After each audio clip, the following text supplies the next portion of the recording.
মেয়েটা রিফাত সাহেবের সামনে এসে দাঁড়িয়ে বলল, ভুল করে ফেললি, তুই আমাকে ডেকে অনেক বড় ভুল করলি। আমি মৃত ছিলাম, ভালোই ছিলাম, জাগিয়ে দিবি। রিফাত সাহেব থর থর করে কাঁপছে, ভয়ে তার শরীরের সমস্ত লোম দাঁড়িয়ে গেল। তিনি লক্ষ্য করলেন ধীরে ধীরে অবয়বটা আরো দানবীয় আকার ধারণ করলো, আর খুব দ্রুত এসে রিফাত সাহেবের শরীরে প্রবেশ করে বলে উঠল, ভৌতিক দুনিয়া।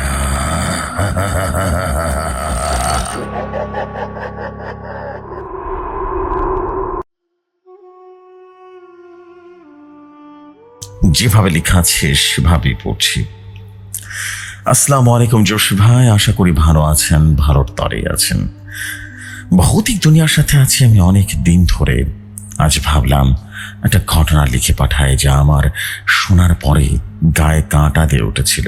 সত্যি এমন ঘটনাও ঘটে তা আমি কখনো কল্পনাও করতে পারিনি। ঘটনাটির নাম দিবেন কবরবন্দি ইফরিত জিনের মর্মান্তিক ঘটনা। আমার নাম রহিম, আমি একজন সাধারণ মানুষ। গ্রামের এক কোণে ছোট্ট একটা সংসার। আমার জীবনে ভৌতিক কিছুর সাথে কখনো মুখোমুখি হওয়ার অভিজ্ঞতা ছিল না, যতক্ষণ না আমার বন্ধু সোহেল আমাকে এই ঘটনাটি বলেছিল। সোহেল আমার ছোটবেলার বন্ধু, একটু গল্পবাজ ধরনের, কিন্তু এই ঘটনাটা যখন সে আমাকে বলছিল তখন তার চোখ মুখে এমন এক ভয় আর আতঙ্ক আমি দেখেছিলাম, যা দেখে বুঝতে পেরেছিলাম এটা কোনো সাধারণ গল্প নয়, এটা সত্যি একটা ঘটনা। সোহেলের কণ্ঠে এক অদ্ভুত কাঁপনি ছিল, নিজের সাক্ষী। আমি বললাম, আচ্ছা বন্ধু, তুই শুরু থেকে বল, কি হয়েছিল সেদিন, কিভাবে এত বড় ঘটনা ঘটলো? সোহেল একটা দীর্ঘশ্বাস ফেলল, এরপর বলা শুরু করলো। শোন তাহলে, গল্পটা শুরু হয় আমাদের কাছেরই এক ছোট্ট গ্রাম, তার নাম তারাপুর। এটা কিন্তু ছদ্মনাম, আসল নাম বলা মুশকিল। সেই গ্রামটা ছিল নিরিবিলি, সবুজ ধানের ক্ষেত, ছোট্ট ছোট্ট পুকুর, আর গ্রামের মাঝখানে একটা পুরনো বট গাছ, যার নিচে গ্রামের বুড়োরা বিকেলে বসে আড্ডা দিত। এই গ্রামে থাকতো আরিফ আর নাজনীন। আরিফ ছিল সুদর্শন, লম্বা চওড়া, একটু গম্ভীর টাইপের ছেলে। তার বাবার ছোট্ট একটা মুদির দোকান ছিল, আর সেটা দেখাশোনা করত। নাজনীন ছিল সেই গ্রামেরই সবচাইতে সুন্দরী মেয়ে। তার হাসি ছিল এমন যেন মুখের কোণে সব সময় একটা রোদের ঝিলিক খেলা করে। তার চোখ ছিল অদ্ভুত মায়া, যা যে কাউকে আকর্ষিত করতে পারত। আরিফ আর নাজনীনের প্রেমের গল্পটা শুরু হয়েছিল একদিন বিকেলে, যখন নাজনীন তার বাড়ির পাশের পুকুর থেকে কলসিতে পানি নিয়ে ফিরছিল। আরিফ তখন দোকান থেকে ফিরছিল। হঠাৎ পথের মাঝে দুজনের দেখা। নাজনীনের কলসি থেকে পানি ছলকে পড়েছিল, আর আরিফ তাকে সাহায্য করতে এগিয়ে গিয়েছিল। সেই থেকে শুরু, ছোট ছোট কথা, লাজুক হাসি, আর পথে ঘাটে দেখা হয়, এসবের মধ্যেই তাদের ভালোবাসাটা গড়ে উঠল। গ্রামের লোকজন জানতো আরিফ আর নাজনীন একে অপরকে প্রচন্ড ভালোবাসে। তাদের দেখে মনে হতো এই ভালোবাসা যেন চিরকালের। কিন্তু ভালোবাসার পথ কখনো মসৃণ যে হয় না। একদিন গ্রামের মেলায় এক ছোট্ট ঘটনা ঘটলো। মেলায় আরিফ আর নাজনীন একসাথে ঘুরতে গিয়েছিল। সেখানে আরিফের এক পুরনো বন্ধু রশিদ এসে হাজির হলো। রশিদ ছিল খুব অরুণচণ্ডী ধরনের, মুখে সবসময় হাসি, আর সব সময় কথাবার্তা একটু বেশি বলতো এবং ঠাট্টা করতো। সে নাজনীনের সাথে একটু হাসি মুখে অনেক কথা বলছিল। বলতে বলতে এক প্রকার যেন মনে হচ্ছিল একটা সময় আরিফের কাছে রশিদ মনে হয় একটু বেশি বেশি কথা বলছে নাজনীনের সাথে। কেন যেন মনে হচ্ছিল রশিদ নাজনীনের প্রেমে পড়ে গেছে। এমনকি আরিফের মনের ভেতরে এক প্রকার অস্বস্তির জন্ম নিল। নাজনীন অবশ্য এসব পাত্তা দেয়নি, তার জন্য আরিফই ছিল সবকিছু। কিন্তু আরিফের মনে একটা সন্দেহের বীজ তখন থেকে বপন হয়ে যায়। সেই সন্দেহটা ক্রমশ বাড়তে লাগলো যখন নাজনীন নিজ থেকে রশিদকে তার ফোন নাম্বার দিয়েছিল। এরপর মাঝে মাঝে কথা হতে লাগলো রশিদের সাথে নাজনীনের, এবং একটা সময় তাদের ভিতরে বন্ধুত্ব আরো গভীর হয়। কিন্তু এটা বন্ধুত্বই ছিল, আরিফ সেটা কখনো কল্পনা করতে পারেনি। আরিফের মাথায় একটাই ব্যাপার ঘুরতে লাগলো যে নাজনীন হয়তোবা রশিদের সাথে প্রেম করছে, হয়তোবা নাজনীনের মনে তার জন্য আর আগের মতো ভালোবাসা নেই।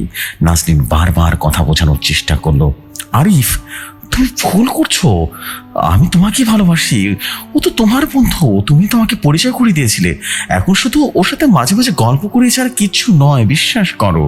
কিন্তু আরিফের মনের জানা কমলো না, তার মধ্যে অদ্ভুত এক রাগ জন্ম নিল। সে ভাবতে শুরু করলো হয়তোবা রশিদের সাথে নাজনীন পরকীয়া প্রেমে আসক্ত হচ্ছে। এই রাগ ধীরে ধীরে তাকে অন্ধ করে দিল। একদিন রাতের বেলা আরিফ আর নাজনীনের মধ্যে তুমুল ঝগড়া হলো। নাজনীন কাঁদতে কাঁদতে বলল, তুমি আমাকে ভুল বুঝলে আরিফ, আমি তোমার কাছে ক্ষমা চাইছি, আমি কোনোদিন ওর সাথে কথা বলবো না। তোমারই তো বন্ধু ছিল, তুমি তো আমার সাথে পরিচয় করে দিয়েছিলে, আজ তুমি আমাকে এরকম ভাবে সন্দেহ করছো। আমার কিচ্ছু দোষ নেই, বিশ্বাস করো। আরিফ আর কোনো কথা শুনল না, সে চিৎকার করে বলল, তুমি আমাকে ঠকিয়েছো নাজনীন, আমি তোমাকে কখনো ক্ষমা করবো না, কখনো না। তুমি পরকীয়া করেছো, আমি ঠিকই বুঝতে পারছি, সারাদিন তোমার মোবাইল ওয়েটিং এ থাকে কেন, সব ধরতে পারছি। সে রাতে নাজনীন কাঁদতে কাঁদতে বাড়ি ফিরে এলো, আর আরিফের মনে এক ভয়ঙ্কর প্রতিশোধের আগুন যেন জন্ম নিল, এবং এই আগুন থেকে একটা ভয়াবহ পরিকল্পনা জন্ম নিল। আরিফের মাথায় তখন শুধু প্রতিশোধের চিন্তা। সে শুনেছিল গ্রামের বাইরে একটা জঙ্গলের মধ্যে তান্ত্রিক থাকে, নাম কৃষ্ণতান্ত্রিক। লোকে বলতো কৃষ্ণতান্ত্রিক এমন এক কালো জাদু জানে যা মানুষের জীবনকে শেষ করে দিতে পারে। আরিফের মনে জানা তাকে সেই তান্ত্রিকের কাছে টেনে নিয়ে গেল। এক অমাবস্যার রাতে যখন আকাশের চাঁদের কোনো আলো ছিল না, আরিফ জঙ্গলের দিকে রওনা দিল। জঙ্গলটা ছিল ঘন অন্ধকারে ঘেরা, গাছের পাতার মধ্য থেকে রীতিমতো বাতাসের শনশন শব্দ আর মাঝে মাঝে প্যাঁচার ডাক। আরিফের মনের ভেতরে ভয় কাটিয়ে তার রাগ তাকে এগিয়ে নিয়ে যাচ্ছিল। অনেক খোঁজাখুঁজির পর সে পৌঁছে গেল এক ভাঙা পড়া মন্দিরের কাছে। মন্দিরের ভেতর থেকে মৃদু আলোর আভাস দেখা যাচ্ছিল। সেখানে বসেছিল সেই কৃষ্ণতান্ত্রিক। কৃষ্ণতান্ত্রিক এক অদ্ভুত চেহারার মানুষ, তার চোখে ছিল লাল আর মুখে দাড়ি, আর তার শরীরে ছাই মাখা, একদম পাগল গোছের একটা মানুষ। তার সামনে আগুন জ্বলছিল, আর তার পাশে ছিল অদ্ভুত কিছু জিনিস, এক পেয়ালা রক্ত, আর মানুষের মাথার খুলি, পশুর হাড়, আর অদ্ভুত অদ্ভুত জিনিসে ভরা।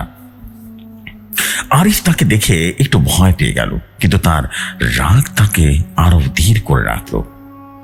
কৃষ্ণতান্ত্রিক মোটা কণ্ঠে বললেন, কি চাও হয়েছে রে? ছোকরা, কি চাও? আরিফ দ্বিধা না করে বলল, ঠাকুরমশাই, আমাকে আমাকে কালো জাদুটা করতে হবে। আমি চাই নাজনীন নামের একটা মেয়েকে শেষ করে দিতে। তান্ত্রিক হাসলো, তার হাসিতে একটা শীতল ভয় ছিল। সে বলল, তুমি যা চাইছো তা মরণবান। এই জাদুতে তো মেয়েটার মৃত্যু নিশ্চিত, কিন্তু এর দাম কিন্তু তোমাকে চুকাতে হবে। আরিফ বলল, যা লাগে আমি সব দিয়ে দেব, শুধুমাত্র আমার দরকার তার জীবনটা শেষ করে দেয়া। ও আমার সাথে এত বড় বেইমানি করেছে। তান্ত্রিক বলল, ঠিক আছে, কাজ হয়ে যাবে। তুমি একটা কাজ করবে, তুমি আমাকে মেয়েটার হাতের নখ, চুল আর কাপড়ের একটা টুকরো সাথে করে নিয়ে আসবে, আর মেয়েটার ছবি আমাকে দিবে, কেমন? আরিফ বলল, ঠিক আছে। এর পরের দিন অনেক কৌশলে নাজনীনের সাথে দেখা করে বিভিন্ন ছলচাতুরির মাধ্যমে প্রথমে তার চুল, তারপর নখের একটুখানি অংশ এবং তার কাপড় বা ওড়না থেকে ছেঁড়া কিছু অংশ নিয়ে এলো, এবং তার সাথে আগে থেকে ছিল নাজনীনের ছবি। সবকিছু নিয়ে তান্ত্রিককে দিল। তান্ত্রিক তখন আর যজ্ঞ শুরু করলো। যজ্ঞ করার পর তাকে একটা কালো কাপড় মোড়া জিনিস দিল আরিফকে, আর বলল, এটা নাজনীনের কাছে পৌঁছে দাও, বাকিটা আমি করব। আরিফ সেই কাপড়টা নিয়ে ফিরল। পরদিন সকালে আরিফ নাজনীনের বাড়ির কাছে গিয়ে কাপড়টা তার দরজার সামনে রেখে দিল। নাজনীন যখন কাপড়টা খুলল তখন তার ভেতর থেকে অদ্ভুত এক গন্ধ বের হলো। সে ভয় পেয়ে গেল, কিন্তু কিছুই বুঝতে পারল না। সে রাত থেকে নাজনীনের জীবন বদলে গেল। প্রথমে ছোট ছোট ঘটনা শুরু হলো। রাতে ঘুমের মধ্যে অদ্ভুত শব্দ শুনতে পেত। মনে হতো কেউ তার ঘরের কোণে দাঁড়িয়ে আছে, তার দিকে এক দৃষ্টিতে তাকিয়ে আছে। সে জেগে উঠলে কিছুই দেখতে পেত না, কিন্তু একটা শীতল অনুভূতি তাকে বারবার ভয় দেখাতো। কয়েকদিন পর থেকে সেই ছায়া মূর্তিটা দেখা শুরু করলো নাজনীন। অন্ধকারে একটা কালো আকৃতি, যার চোখ ছিল টকটকে লাল, তাকে ঘিরে ঘুরতে থাকতো, এবং সেই কালো ছায়া মূর্তিটা তাকে ঘিরে যেন ঘুরতে থাকতো। নাজনীন প্রচন্ড পরিমাণে ভয় চিৎকার করত, কিন্তু তার কণ্ঠ থেকে কোনো শব্দ বের হতো না। অবস্থা যখন খারাপ হচ্ছিল, তখন তার বাবা মা বেশ চিন্তায় পড়ে গেলেন। ধীরে ধীরে তার শরীর দুর্বল হওয়া শুরু করলো। তার মুখ কেমন যেন ফ্যাকাশে হয়ে গেল, চোখের নিচে কালো দাগ পড়লো। সে খেতে পারতো না, ঘুমাতে পারতো না। তার পরিবার এবার অনেক বেশি চিন্তিত হলো এবং তাকে ডাক্তারের কাছে নিয়ে যাওয়া হলো। ডাক্তার অনেক পরীক্ষা নিরীক্ষা করলেন, কিন্তু কিছুই বের করতে পারলো না। নাজনীনের বাবা বললেন, এটা কোনো সাধারণ অসুখ নয়। আমি যেটা বুঝতে পারছি, এর পিছনে অন্য কিছু আছে। একদিন রাতে নাজনীন তার ঘরে শুয়েছিল। হঠাৎ তার শরীর তীব্র যন্ত্রণা শুরু হলো। সে চিৎকার করে উঠল। তার মা বাবা ছুটে এলেন, কিন্তু তারা যা দেখলেন তা তাদের রক্ত হিম করে দিল। নাজনীনের হাতের ত্বক রীতিমতো পচে যাচ্ছিল, যেন গ্যাংরিল হয়ে যাচ্ছিল। তার আঙ্গুল থেকে একটা কালো কালো কালো তরল বেরিয়ে আসলো, যার গন্ধ অসহনীয় ছিল। নাজনীন কাঁদতে কাঁদতে বলল, আমি মরে যাচ্ছি মা, আমাকে বাঁচাও। কিন্তু তাকে কেউ বাঁচাতে পারলো না। কয়েকদিনের মধ্যে নাজনীনের শরীর আরো বেশি খারাপ হয়ে গেল। তার ত্বক থেকে ধীরে ধীরে পোকা বেরিয়ে আসতে লাগলো। তার নাক মুখ দিয়ে রীতিমতো কিছু বেরিয়ে আসতে লাগলো। ছোট ছোট পোকা তার শরীরের ভেতর থেকে বেরিয়ে আসতে শুরু করলো, এবং নাজনীন প্রতি রাতে বিভৎস এক চিৎকার করত, যার চিৎকারে পুরো আকাশ বাতাস ভারী হয়ে উঠত। কেউ কিছুই করতে পারলো না। অনেক ওঝা কবিরাজ অনেককে দেখানো হলো। সবাই শুধু বলল, এটা কোনো নজর লাগছে।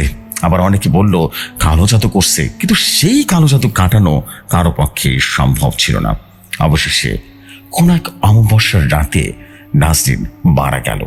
তার শরীর তখন পুরোপুরি পচে গিয়েছিল, শুধু মুখের সেই হাসিটা ছিল কেমন যেন একটা রহস্যময় হাসি। তার হাত পচে গেছে, পা পচে গেছে, নাভির অংশটুকুও পচে গেছে। শুধুমাত্র ঠিক ছিল তার মুখমণ্ডলটা, সেটাও যেন মৃত্যুর সময় নীলচে হয়ে গেছিল। মনে হচ্ছিল সাপে কামড় দিলে যেরকম মানুষের শরীর নীল হয়ে যায়, ঠিক সেভাবেই বিভৎস এক মৃত্যু গ্রহণ করতে হলো নাজনীনকে।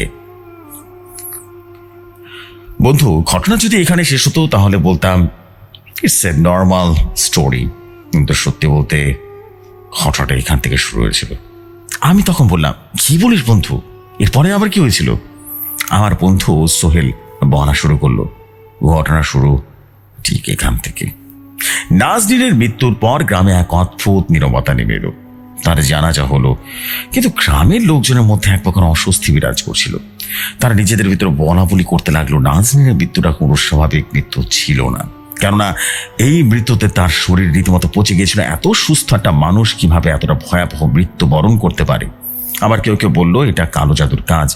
নাজনীনের পরিবার চুপ করে রইল, কিন্তু তাদের ভিতরে এক প্রকার ভয় জন্ম নিল। কয়েকদিন পর গ্রামে অদ্ভুত অদ্ভুত ঘটনা ঘটা শুরু করলো। রাতের বেলা কবরস্থানের কাছে কিছু লোক নাজনীনের মতো একটা ছায়া মূর্তি দেখতে পেল। তারা বলল সেটা নাজনীনই ছিল, কিন্তু তার চোখে কোনো জীবন ছিল না, কেমন যেন প্রাণহীন একটা চোখ, আর তার মুখ থেকে একটা বিভৎস শব্দ বের হচ্ছিল। গ্রামের একজন বড় বলল, এটা কোনো সাধারণ আত্মা নয়, এর পেছনে কিছু একটা আছে, বুঝলে? এক রাতে নাজনীনের বাড়ির কাছে একটা ভয়ঙ্কর ঘটনা ঘটল। নাজনীনের ছোট ভাই রফিক রাতে পানি খেতে উঠেছিল। হঠাৎ সে দেখলো জানালার বাইরে কেউ দাঁড়িয়ে আছে। সে ভয় চিৎকার করে উঠল। তার মা বাবা ছুটে এলেন, কিন্তু জানালার বাইরে কেউ ছিল না। কিন্তু রফিক জোর দিয়ে বলল, আমি দিদিকে দেখেছি, বিশ্বাস করো।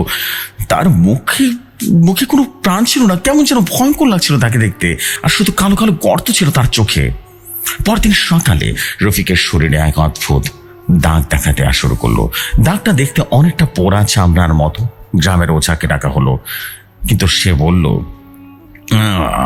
আমি যে বুঝতে পারছি এখানে ভয়ঙ্কর কোনো প্রেতাত্মার শক্তি ছড়িয়ে পড়েছে, বুঝলে?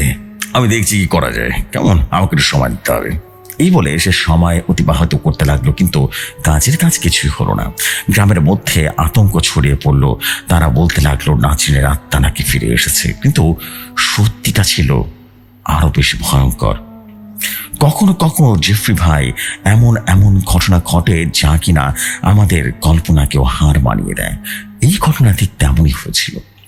ওই যে প্রথমে বলেছিলাম না, ব্ল্যাক ম্যাজিকের রহস্য এতটাই ভয়ঙ্কর যা কিনা মৃত্যুর পরেও তার প্রভাব থেকে যায়। নাজনীনের শরীরে যে কালো জাদুটা করা হয়েছিল, তাতে সেই কালো জাদুকর কৃষ্ণ একটা ইফরিত জিনকে চালান করা হয়েছিল, আর সেই ইফরিত জিন নাজনীনের মৃত শরীরের ভেতরে বসবাস করা শুরু করলো তার মৃত্যুর পরেও।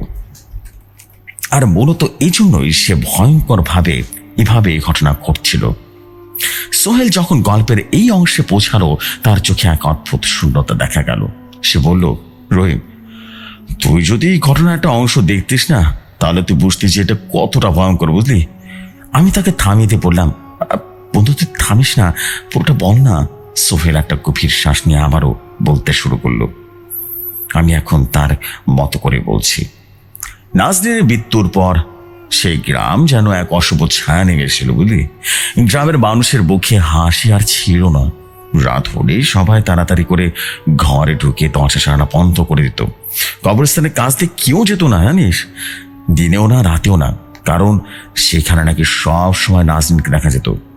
কিন্তু এটা এটা ছায়ামূর্তি ছিল না, এইটা ছিল কিছু একটা যা মানুষের বোধের বাইরে ছিল। কেউ বুঝতেই পারেনি যে ঘটনার ভয়াবহতা এতটা বেশি হবে। নাজনীনের ছোট ভাই রফিকের শরীরে যে দাগ দেখা দিয়েছিল, সেটা দিন দিন বড় হতে লাগলো। দাগটা ছড়িয়ে পড়ছিল তার বুকের দিকে, আর তার সাথে অসহনীয় যন্ত্রণা। রফিক রাতে ঘুমাতে পারতো না। সে বলতো, দিদি আমাকে ডাকছে, আমি তার কণ্ঠ শুনতে পাচ্ছি। তার বাবা মা রীতিমতো ভয় ভয় কাঁদতে শুরু করলো। তারা গ্রামের ওঝা হাফিজ মিয়াকে আবারও ডাকলেন। হাফিজ মিয়া ছিলেন গ্রামের একজন পরিচিত ওঝা। তার সম্পর্কে বলা হতো তিনি নাকি জিন ভূতের সাথে কথা বলতে পারেন। তিনি এসে রফিককে শরীর দেখলেন। তার মুখ রীতিমতো গম্ভীর হয়ে গেল। তিনি বলেন, আমি যেটা বুঝতে পারছি, এটা তো মনে হচ্ছে কালো জাদুর সিম্বল। এখানে তো কালো জাদু করা হয়েছে। এটা কে করলো? তোমার সাথে কি কারো শত্রুতা আছে? রফিক বলল, না হুজুর। তিনি আরো বললেন, আচ্ছা, আমার মনে হচ্ছে এটা ইফরিত জিনের কাজ। এই কালো জাদুতে ইফরিত জিনকে চালান করা হয়েছে। ইফরিত জিন, এই নামটা শুনে গ্রামের মানুষের মধ্যে এক প্রকার আতঙ্ক ছড়িয়ে পড়ল। ইফরিত জিন হলো এমন এক ধরনের জিন যারা কালো জাদুর মাধ্যমে মানুষের শরীরে প্রবেশ করে এবং তাদেরকে শেষ পর্যন্ত ধ্বংস করে দেয়। এই জিনের কবরে যে পড়ে তার কোনো নিস্তার হয় না, এমনকি অনেক ওঝা কবিরাজও ইফরিতের সাথে পারে না। হাফিজ মিয়া বললেন, এই জিনকে থামানোর জন্য আমাকে কিছু সময় দাও, আমি একটা তাবিজ বানাবো, কেমন? তিনি রফিকের জন্য একটা তাবিজ বানিয়ে দিলেন, আর তার ঘরে কিছু কোরআনের আয়াত লিখে কাগজে মুড়িয়ে সেটা ঝুলিয়ে দিলেন। কিন্তু তাবিজ কোনো কাজ এলো না। রফিকের অবস্থা আরো খারাপ হতে লাগলো। এক রাতে গ্রামের সবাই যখন ঘুমিয়েছিল, হঠাৎ এক চিৎকারের সবাই রীতিমতো জেগে উঠল। চিৎকারটা আসছিল নাজনীনের বাড়ি থেকে। গ্রামের লোকজন রীতিমতো ছুটে গেল। তারা দেখলো রফিক মেঝেতে পড়ে আছে। তার শরীর থেকে কালো তরল বেরিয়ে আসছে, মানে তার রক্তটা এক প্রকার কালো হয়ে গেছিল, আর তার চোখ দুটো রীতিমতো সাদা হয়ে গেছে। তার বুক থেকে কেমন যেন ঘর ঘর আওয়াজ হচ্ছে, আর বিভৎস এক কণ্ঠে বলছে, আমি ফিরে এসেছি, কেউ আমাকে আটকাতে পারবে না। রফিকের মা রীতিমতো অজ্ঞান হয়ে গেলেন। তার বাবা তো কাঁদতে কাঁদতে বলেন, এটা আমার নাসিন নয়, এটা এটা অন্য কিছু।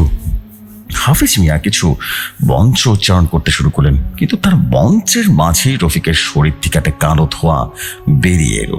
ধোঁয়াটা ঘরের মধ্যে ছড়িয়ে পড়লো, আর সবাই একটা অসহ্য গন্ধ পেল।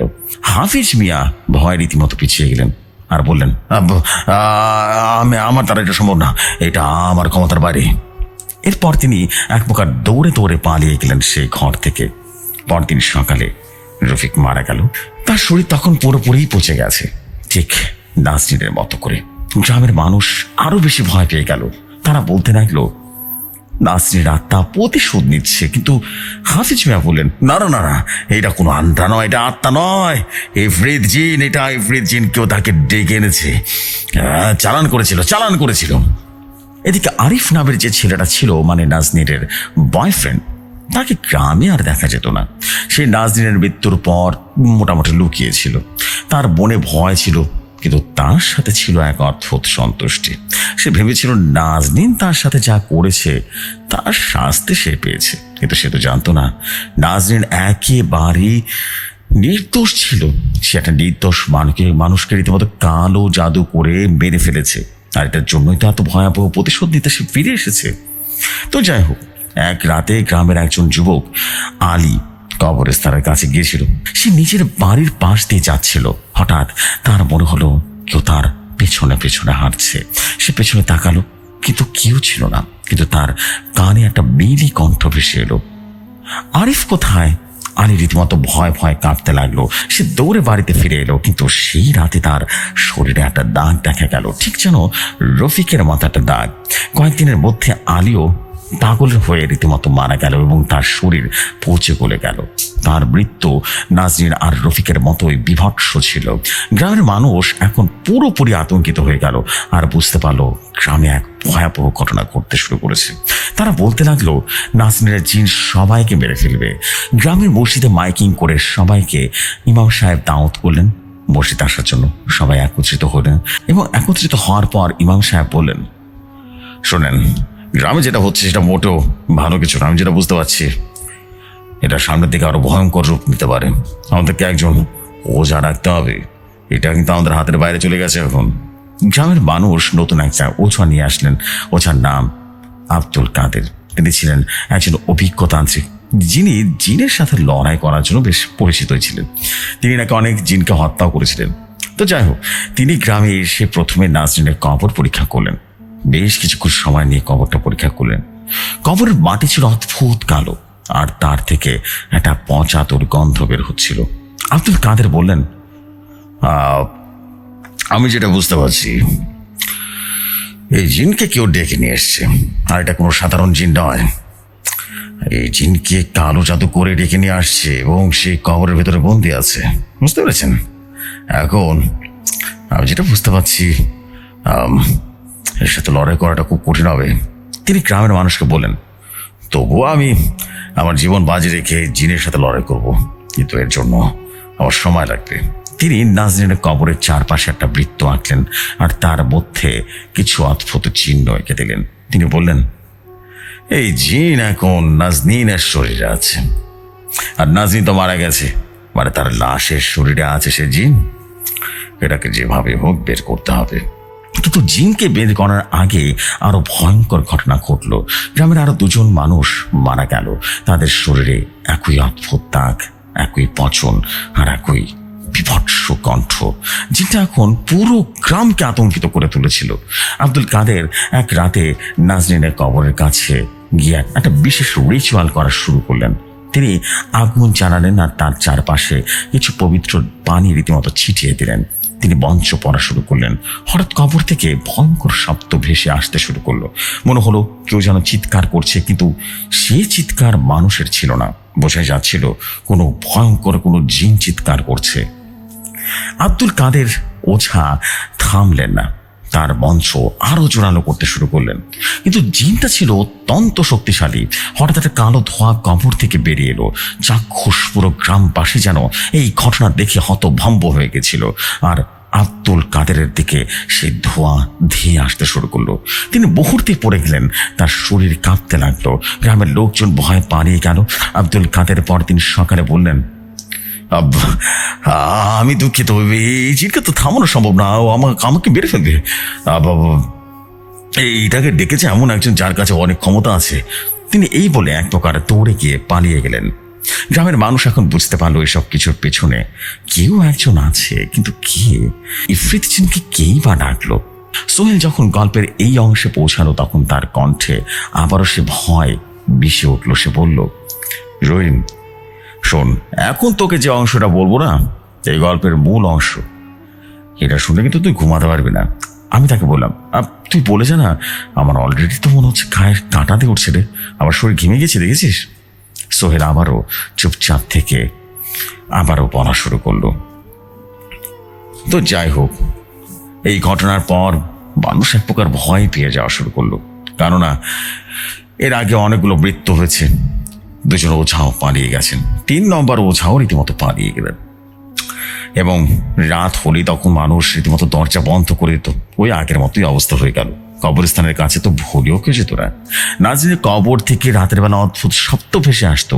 আবার কখনো কখনো দেখতো নাজরিনের কবর উপরেও বসে আছে নাজরিন নিজেই। গ্রামের মানুষ বলতো নাজরিন ফিরে এসেছে, সে তার প্রতিশোধ নিচ্ছে। কিন্তু আব্দুল কাদের গ্রামের নতুন ওঝা বারবার বলেছিলেন, এটা নাজরিন নয়, এটা ইফরিত জিন। এই জিনকে কেউ ডেকে এনেছে। গ্রামের মানুষ এখন জানতে চাইছিল কে এই ইফরিত জিনকে ডেকেছে, কিন্তু কেউ সঠিক উত্তর দিতে পারছিল না। এদিকে আরিফ গ্রামের বাইরে একটা ভাঙা বাড়িতে লুকিয়েছিল। সে জানতো নাজরিনের মৃত্যুর পেছনে তার হাত আছে, কিন্তু সে কখনো ভাবেনি যে তার কার্যত একটা ভয়ঙ্কর রূপ নিবে। তার মনে এখন ভয় আর অনুশোচনা দুটোই জাগতে শুরু করলো। কিন্তু ওই যে বলে না, চোর পালালে বুদ্ধি পারে, এখন ওই অনুশোচনা করেই বা লাভ কি ছিল।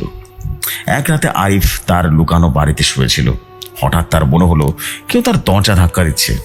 সে উঠে দরজার কাছে গেল, কিন্তু লক্ষ্যগুলো কেউ নেই সেখানে। কিন্তু তার কানে একটা বেলি কণ্ঠ ভেসে এলো, আরিফ, তুই আমাকে বেড়েছিস, তাহলে এখন কেন পালাচ্ছিস? আয়, আমার সামনে আয়, আমি তোকে ছাড়বো না। তুই কারণ ছাড়া আমাকে একটা মিথ্যা অপবাদে মেরে ফেললি, কালো জাদু করে। আরিফের শরীর রীতিমতো ঠান্ডা হয়ে গেল। সে চারপাশ তাকালো, কিন্তু কিছুই দেখতে পেল না। পরদিন সকালে আরিফের শরীরে একটা দাগ দেখা গেল। দাগটা ছিল তার বুকে, ঠিক নাজনীন আর রফিকের মতো।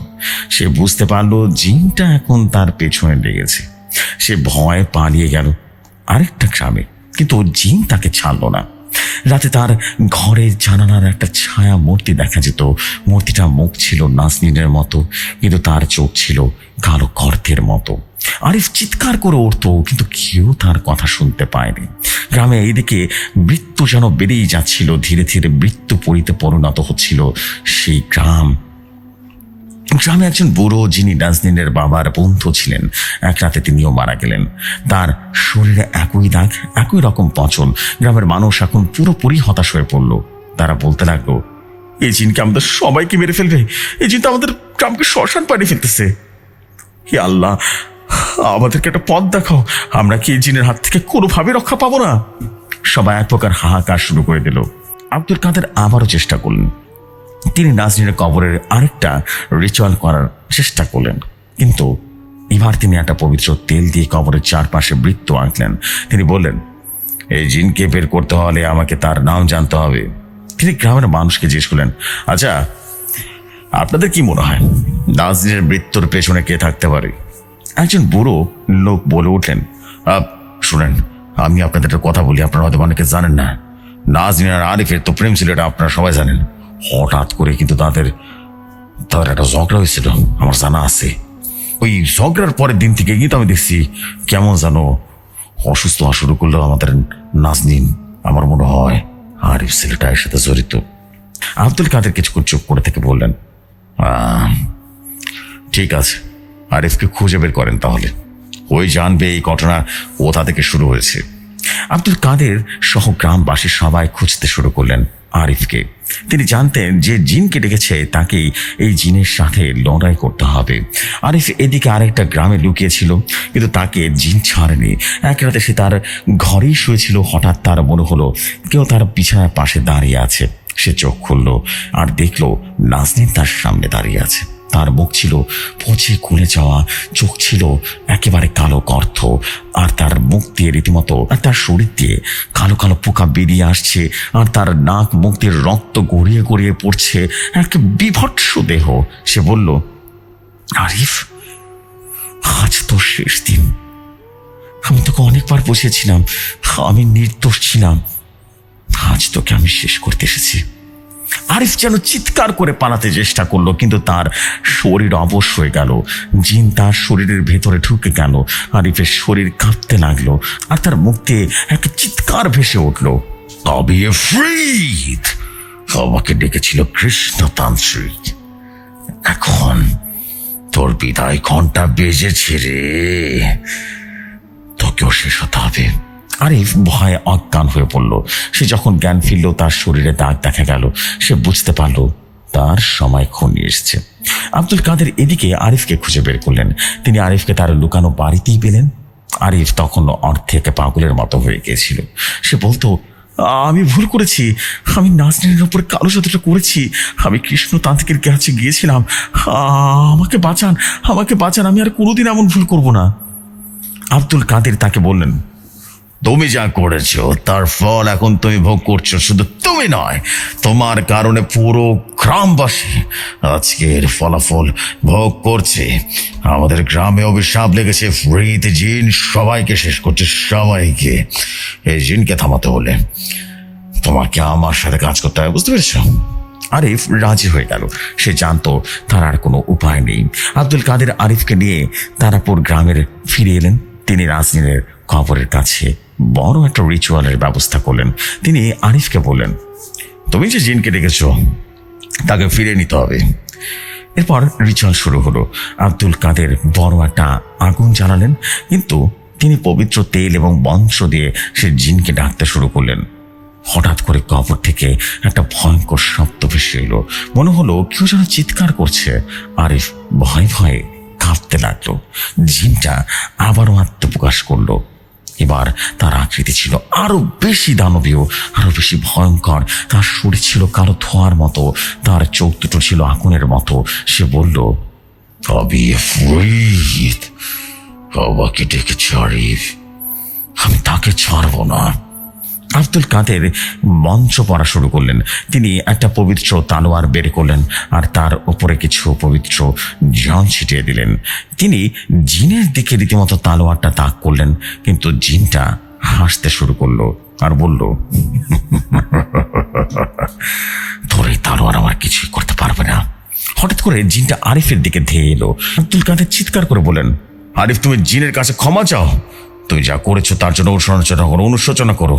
আরিফ কাঁদতে কাঁদতে বলল, আমি ভুল করেছি নাজনীন, আমি তোমাকে মেরেছি, আমাকে ক্ষমা করো। কিন্তু সেই জিনটা আর থামলো না। সে আরিফের শরীরের ভিতরে ঢুকে পড়ল। আরিফের শরীরে যখন ইফরিত জিনটা ঢুকে গেল, তখন তার চিৎকার গ্রামবাসীরা সবাই শুনতে পেয়েছিল। আব্দুল কাদের চেষ্টা করেছিলেন জিনকে থামাতে, কিন্তু তার মন্ত্র আর তালোয়ার কোনোটাই কাজে আসছিল না। আরিফের শরীর রীতিমতো কাঁপতে লাগলো। তার মুখ থেকে কালো তরল বেরিয়ে আসতে শুরু করলো, আর তার চোখ পুরোপুরি রীতিমতো সাদা হয়ে গেল। গ্রামের মানুষ ভয়ে ভয়ে দূরে দাঁড়িয়েছিল আর ঠক ঠক করে কাঁপছিল। কেউ এগিয়ে আসার সাহস পাচ্ছিল না। আব্দুল কাদের চিৎকার করে বললেন, আরিফ, তুমি নিজেকে বাঁচাতে চাইলে সে জিনের নাম ধরে চ্যালেঞ্জ করো, তোমাকেই করতে হবে। কিন্তু আরিফ তখন আর কথা বলার মতো অবস্থায় ছিল না। তার শরীর থেকে বিভৎস ঘর ঘর ঘর ঘর করা এক আওয়াজ হচ্ছিল। বিভৎস কণ্ঠে কে বলল, তবে ফ্রিদ, আরিফকে আমি শেষ করে দিয়েছি। আমাকে ডেকেছিল কৃষ্ণতান্ত্রিক, আমি গ্রামকে শেষ করে দেব। আব্দুল কাদের হাল ছাড়লেন না। তিনি একটা মন্ত্র পড়তে শুরু করলেন। এবার তার কণ্ঠে এক অদ্ভুত শক্তি ছিল। তিনি বললেন, ফ্রিদ, তুমি শরীর ছাড়ো। তুমি যাকে বেড়েছ সে আর এখানে নেই। এখন তোমার যাওয়ার পালা চলে এসেছে। হঠাৎ করে একটা ভয়ঙ্কর শব্দ হলো। মনে হলো কবর থেকে কিছুটা বেরিয়ে আসছে। নাজিরের কবরের বাতি ফেটে গেল, আর তার বত্ত থেকে কালো ধোঁয়া বেরিয়ে এলো।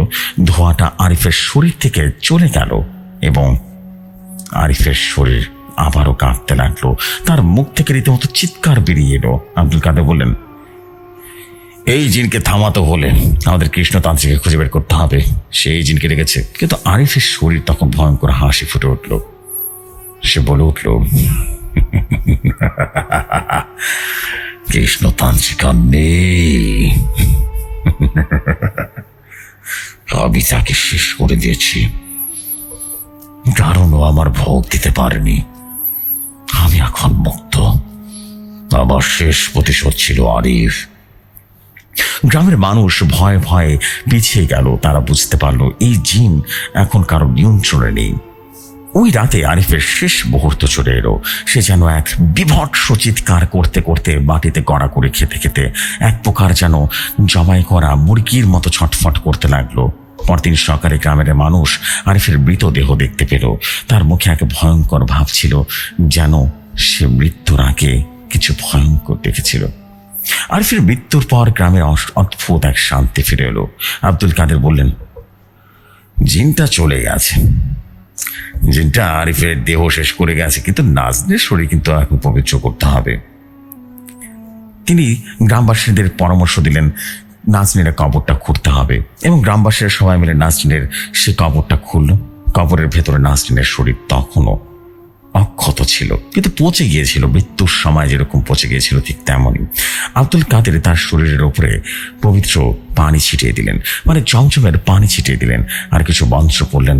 তারপর তিনি গ্রামের মানুষকে বললেন, নাজনীনের শরীরকে আবারও জানাজা দেওয়ার ব্যবস্থা করতে হবে। ইমাম সাহেব আসলেন এবং গ্রামের মানুষ সবাই জড়ো হয়ে নাজনীনের জন্য আবারও জানাজার আয়োজন করলো। এবার তার শরীরকে পবিত্র জায়গায় দাফন করা হলো। জানাজার সময় গ্রামের সবাই রীতিমতো কেঁদে উঠেছিল ঢুকরে ঢুকরে।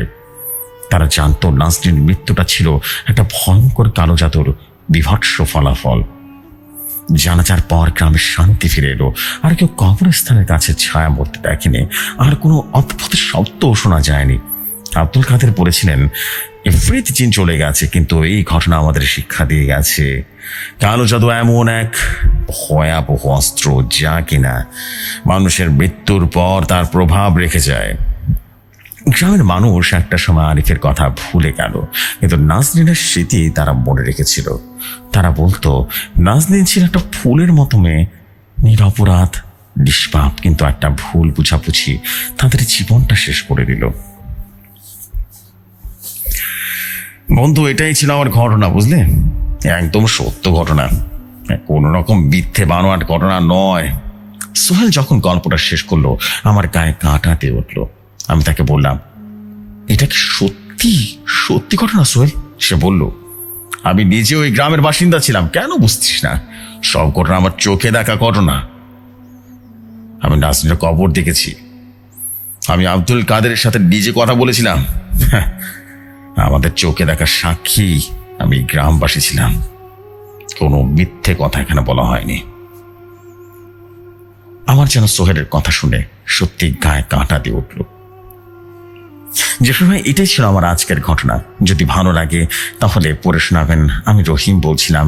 ভৌতিক দুনিয়ার জন্য ঈদ স্পেশাল এপিসোডের একটা ঘটনা পাঠিয়েছি, যদি ভালো লাগে পড়ে শোনাবেন। আসসালামু আলাইকুম।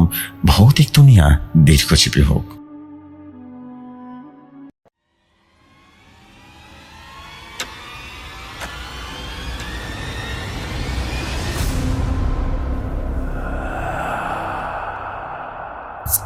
Oh my God, ইনসেইন একটা স্টোরি ছিল ভাই, ইনসেইন একটা স্টোরি ছিল। That is a creepy story. Wow, this is a creepy story. Wow man, অসাধারণ বলতে হবে, অসাধারণ একটা স্টোরি ছিল। যেন সব কিছুই চোখের সামনে করছিল। মানে আমি আসলে বসতে পারবো না। মানে আসলে এটাই হয়, কখনো কোনো কিছু না বুঝে কখনো খারাপ সিদ্ধান্ত নেওয়া উচিত না। মানুষ এই ভুলটা সবচেয়ে বেশি করে, যে না বুঝেই না জাজ করেই একটা সিদ্ধান্ত নিয়ে ফেলে। এই ঘটনা কিন্তু এটাই হয়েছে, সামান্য ছোট্ট একটা ভুল বুঝাবুঝি এবং এরপর এমন এক পরিণতি যা কিনা পুরো গ্রামবাসীকে এক প্রকার শ্মশান বানিয়ে দিয়েছিল। মানে গ্রামটাই পুরোপুরি শ্মশান বানিয়ে দিয়েছিল অলমোস্ট। দিস ইজ অ্যাবসলিউটলি মানে অসাধারণ একটা ঘটনা ছিল। আমি আসলে বোঝাতে পারবো না যে আমার ঘটনাটা পড়ার পরে কেমন লাগছে। সত্যি দিস ইজ জাস্ট অসাম ভাই। Thank you very much, and I believe আপনাদের সবার কাছে ঘটনাটা অনেক অনেক বেশি ভালো লেগেছে। আর আমি আসলে কি বলবো, আমার নিজেরই অনেক বেশি ভালো লেগেছে। ফ্যান হয়ে গেলাম ভাই আপনার ঘটনার। রহিম ভাই আপনার পরবর্তী ঘটনা আপনি দয়া করে আমাকে একটু দ্রুত পাঠিয়ে দেবেন। খুবই সুন্দর একটা ঘটনা ছিল এটা, কাপড়বন্দি ফ্রিজ জিন। Oh my god, this is absolutely বেশি জোস একটা স্টোরি ছিল man. This is basically amazing story, thank you very much. So বন্ধুরা, কেমন লাগলো আপনারা কিন্তু কমেন্ট করবেন, আপনাদের কমেন্টের অপেক্ষায় আছি এবং আপনাদের কিন্তু অনেক কমেন্ট দরকার, একটা না। আপনারা তো একটা কমেন্ট করে দৌড় মারেন, এরপর থেকে কিন্তু ভালো ভালো কমেন্ট চাই, অনেকগুলো কমেন্ট চাই, বিকজ ভৌতিক দুনিয়ায় কিন্তু সেরা ঘটনাগুলো শেয়ার করা হয়, ক্রিপি এবং সবচেয়ে রিয়েল স্টোরিগুলো শেয়ার করা হয়। সো এই ছিল আজকের আয়োজন। আজকে বেশি কথা বলবো না, শুধু বলবো যে আমাদের শনিবার আসছে ভৌতিক দুনিয়ার ঈদ স্পেশাল এপিসোড, একই সাথে ভৌতিক কথাতেও ঈদ স্পেশাল এপিসোড হবে। অ্যান্ড ইউনো ওই দিন কিন্তু আমরা সুলাইমান জিনের ঘটনা, ইসমাইল জিনের ঘটনা, কৌশিক ব্যানার্জির ঘটনা, অনেক ঘটনা আছে যা আপনারা শুনতে পারবেন। আশা করছি ভালো একটা সময় যাবে আপনাদের। আমি আজকে এখানেই বিদায় নিচ্ছি, ইনশাআল্লাহ আপনাদের সাথে আবার কথা হবে। ততক্ষণ সব ভালো থাকুন, সুস্থ থাকুন, অ্যান্ড মোস্ট ইম্পর্টেন্টলি ভৌতিক দুনিয়ার সাথে থাকুন। আসসালামু আলাইকুম, শুভরাত্রি সবাইকে।